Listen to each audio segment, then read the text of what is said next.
все роботы-пылесосы одинаковые. На самом деле нет, ведь так много роботов-пылесосов, которые визуально тянут на брата-близнеца Roomba 980. Но мы не стали судить о книге по ее обложке, ведь вы просили нас подробно протестировать какое-нибудь из изделий iRobot. Ну а как мы можем вам отказать?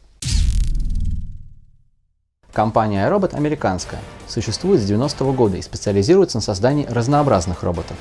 Не этих, но вы почти угадали. Лишь буквально за пару недель до дня съемок нашего теста руководство iRobot официально заявило, что компания полностью выходит из военного бизнеса. Подразделение, отвечавшее за разработку тактических роботов, роботов-саперов, роботов для работы с опасными веществами и всякой секретной всячины, отошло компании Arlington Capital Partners за $46 миллионов. Так что теперь iRobot может полностью сконцентрироваться на создании роботов для дома и офиса и не опасаться ассоциации с каким-то зловещим Скайнетом. Это с одной стороны. А с другой, у iRobot все равно есть весомое преимущество перед другими производителями роботов-пылесосов в виде опыта работы над алгоритмами поведения для всех вышеназванных устройств. Плюс опыт работы над роботами для уборки бассейнов и даже имитации личного присутствия. AVA. У iRobot было достаточно времени, чтобы отточить интеллект своих машин. Ведь для быстрой и качественной уборки важно не только, чтобы пылесос был мощным и эффективно убирал грязь там, где он стоит. Также важно и то, как он прокладывает маршрут. Не проходит ли он одни и те же места по 2-3 раза? Не остается ли слепых зон? Как робот обходит и преодолевает препятствия? Быстро ли он стоит на зарядку? Об этом будет третья, самая интересная, на наш взгляд, часть видео, а пока про сам робот. iRobot Roomba 980 – это старшая модель в линейке iRobot, и укомплектована она по полной. Все необходимые сенсоры и датчики, чтобы не врезаться в стену с разгона или внезапно не свалиться с лестницы, присутствуют. Глазок камеры смотрит не строго вверх, а вверх и вперед. Таким образом, робот может получать дополнительные визуальные ориентиры для лучшей навигации. Технология получила название iAdapt 2.0. Карта дома при этом каждый раз строится с нуля. После перезагрузки робот забудет все. Также учтите, если у ваших домашних животных есть излюбленные места, их и миски с едой необходимо защитить с помощью идущих в комплекте навигационных маячков, иначе робот может все размазать и расплескать. Робот умеет убираться во всем доме, а не только в отдельно взятой комнате, но высокие порожки и ковер со слишком плотным ворсом могут стать для него непреодолимым препятствием. Заезжая на обычный ковер, робот обнаруживает смену покрытия и автоматически увеличивает собственную мощность. Боковая щетка единственная и расположена она справа. Это обусловлено тем, что во время движения вдоль стен и предметов мебели робот запрограммирован разворачиваться к ним правым боком, а ножки столов обходить по периметру. Боковая щетка – это нещадно наматывает на себя волосы, провода и занавески. Если робот понимает, что дальше ехать не может, он начинает приятным женским голосом на русском языке объяснять, что конкретно не так и что нужно сделать, чтобы у него стало все хорошо. Ультрафиолетовой лампы на дне корпуса машины нет. Как нам объяснили инженеры iRobot, с их точки зрения это скорее бесполезное устройство. Мощность батареи и так ограничена, а УФ-устройство больше было бы рекламным ходом, так как времени действия УФ-излучения не было бы достаточным для качественного обеззараживания, учитывая скорость передвижения робота. Далеко не все хорошо убираются под диванами и кроватями, зато дети и домашние животные прекрасно туда забираются и покрываются клочками вековой пыли. Если высота ножек 10 см и выше, робот под них спокойно заберется и приберется. Щетки на дне робота вы не найдете, зато здесь сразу два резиновых валика. Вот на них волосы практически не наматываются и сразу отправляются в контейнер для мусора. Есть в такой реализации еще один плюс. Нет щетки, нечему застревать в преддверных ковриках.